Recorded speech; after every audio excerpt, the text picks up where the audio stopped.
And what are we up to today on the Zambo TV? Back doing stuff on the listening room, which inside it sounds absolutely fabulous. But Houston, we've got a problem. I don't know if anyone can remember when I was doing the build, I ended up double skinning the plasterboard on the inside of the walls. That helped a bit. However, we are in a workshop area, and when people switch on power tools, double skinning the inside of the wall, then we used Celotex in with another layer of plasterboard on the other side of it. So there's 25mm one side and 12.5mm the other side, plus Celotex. Celotex was the wrong stuff. I believe compressed rock wool would have been much better, but I had that. I didn't have rock wool, so we went with this. Not only did we double skin the inside of it, we used over a third of a ton of plaster on it as well. So you'd think that would help the density a bit.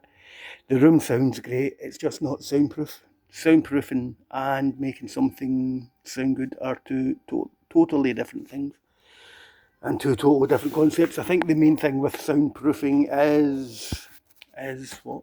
Density, weight, isn't it?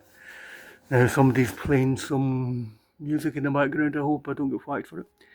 So if I was doing this from the ground up and I had loads of money, I think I would pour an 18-inch wide concrete slab and put a 2-foot concrete slab in the roof. That'd be the starting point. Then I would build another room inside that room. However, one of the things about my videos is give it a go, try it, and see how you get on. Right, so this is the first bit that I've worked on. I'm now back up on the roof. That's the listening room down there. I'm now back up on the roof. I've added another 4 layers of plasterboard there. You can see that light fin. The front of that sits flush with the drywall on the inside, plus 4 layers, and I've used lots of I should be more prepared for the video, shouldn't I? I've used lots of plaster everywhere. Now, if I hit that, right, you can hear that music in the background, that's worrying me. Because, you know, I put a lot of efforts into my YouTube, but if you hit that with your hand, that's making a good noise. So again, that's 2 layers of plasterboard on the inside, another 2 layers of plasterboard on the top. It's about, what, 12, and let's get my fingers into action. It's about 12.5mm plus 12.5, that's 25, isn't it? Plus double that. So we've now got 5 centimetres of plasterboard plus half a bag of plaster. I think a bag of plaster is about 25 kilograms. I don't know where the plasterboard weighs, maybe 12 kgs a sheet or something. So we have taken it up a little bit. This is the bit above the vocal booth, and well, it's not a vocal booth, it's a corner area in the studio. So we've added another 4 layers of plasterboard above it. Then I came across this rubber mat. One of my friends gave us a pile of it. Meaty stuff. So I'm hoping that's going to act as a shock absorber in that room, and it will, in that piece of the roof. It's heavy, this stuff, and it's dense. So it's adding weight, it's adding mass to the structure. We've already added that with adding the extra plasterboard and plaster in. It's added a bit of weight to it, and because it's rubber, it should hopefully dampen vibration. Now that will work for that area of the roof, but look at the size of the roof. This is a metaphor for my life. Anywhere I go, you just end up with mess.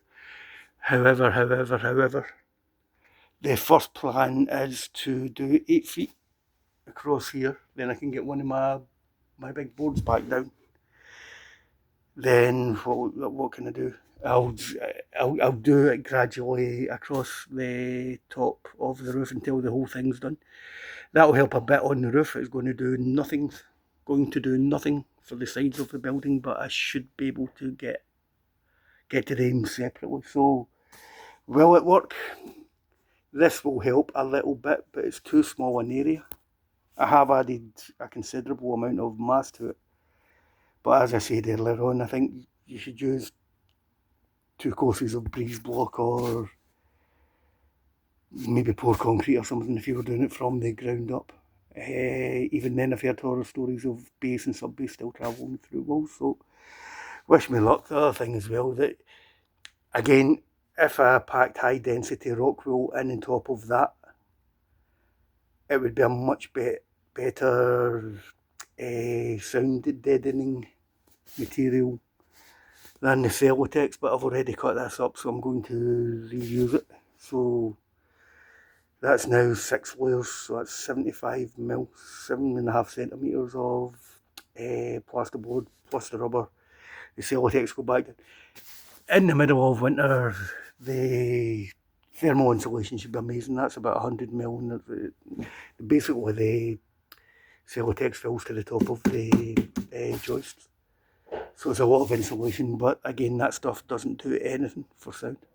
If I had 200 or 300 mil of high density rock wool in there, I'm sure the job would be much better, but I don't really have the money to go and buy it, so like everything else, you work with what you've got, don't you?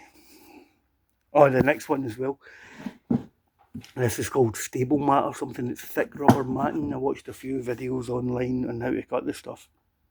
People were taking angle grinders to it and saws and all that type of stuff. I found, get a straight edge, a Stanley knife, score it against the straight edge 2 or 3 times gently. Then if you fold it